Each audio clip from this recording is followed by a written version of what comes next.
Ever wondered if your brain were a music band, what instrument would it play? Well, let's dive into the enchanting world of the human brain, the most intricate orchestra you'll ever encounter. Imagine each section of the brain as a different musician, each playing a unique instrument.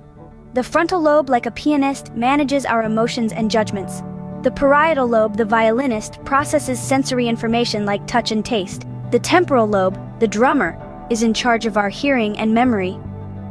And let's not forget the cerebellum, our graceful dancer, coordinating our movements.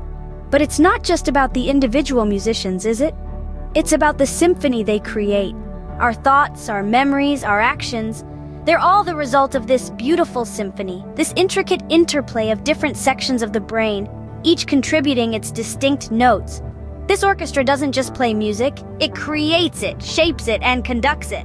So the brain isn't just playing an instrument, it's the conductor, the composer, and the entire symphony.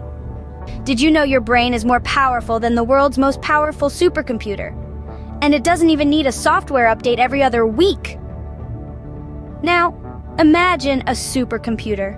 It's huge, buzzing, and packed with processors all working together to solve complex problems. But even this technological marvel pales in comparison to what's happening inside your head right now. Your brain, no larger than a couple of clenched fists, is running the show. It's responsible for everything you think, feel, and do. Let's put it into perspective.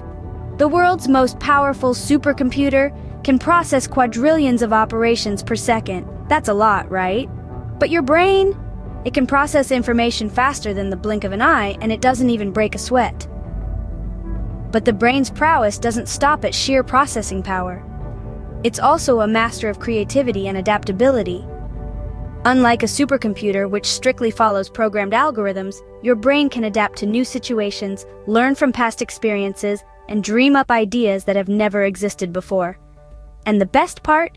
Your brain doesn't need to be plugged into a wall to function. It's a self-powered, self-regulating marvel of nature that carries out millions of tasks every second, all while using less power than a small light bulb. So, the next time you're feeling a bit overwhelmed, just remember, you've got a supercomputer in your head. But it's not just any supercomputer, it's a super-duper mega-ultra computer capable of so much more than you can possibly imagine. So remember, you're not just carrying around a supercomputer in your head. You're carrying around a super-duper mega-ultra computer. Think of your mind as a room. Now, would you rather live in a room filled with clutter or a clean, organized space? You see, the concept of mental decluttering is quite similar to tidying up a room. When a room is cluttered, it's hard to find things, it's uncomfortable, and it can even be stressful. The same goes for our minds.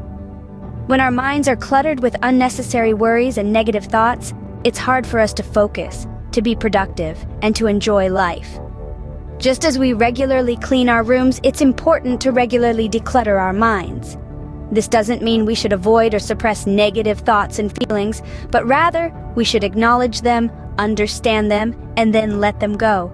So, how do we declutter our minds? Well, there are several techniques that can help. Mindfulness, for instance, is a great way to stay in the present moment and avoid dwelling on past regrets or future anxieties. Writing in a journal can also be a fantastic method to express and release our thoughts and feelings. And of course, physical exercise and a healthy diet can do wonders for our mental health. Remember, our minds are like rooms. The cleaner and more organized they are, the more comfortable and productive we can be. So, don't let the clutter of negative thoughts and unnecessary worries take over your mind. Instead, make some time to declutter, to clean, and to organize. So next time you're feeling overwhelmed, remember to do a little spring cleaning ... in your mind. So to recap, your brain is an intricate orchestra and a super-duper mega-ultra computer, and your mind is a room that needs regular cleaning. Remember when we talked about your brain being the maestro that conducts the symphony of your thoughts? And how it's not just your average supercomputer, but it's like the most advanced, ultra-epic mega supercomputer. It's like if a supercomputer and a super-duper computer had a baby, and that baby was on energy drinks. Yeah, that's your brain. And let's not forget about the art of mental decluttering. Your mind is like a room, And if it's cluttered with old pizza boxes, dirty laundry, and those weird knickknacks you bought on impulse, it's going to be hard to focus, so it's important to regularly clean it out, dust off the cobwebs, and make space for new, shiny thoughts.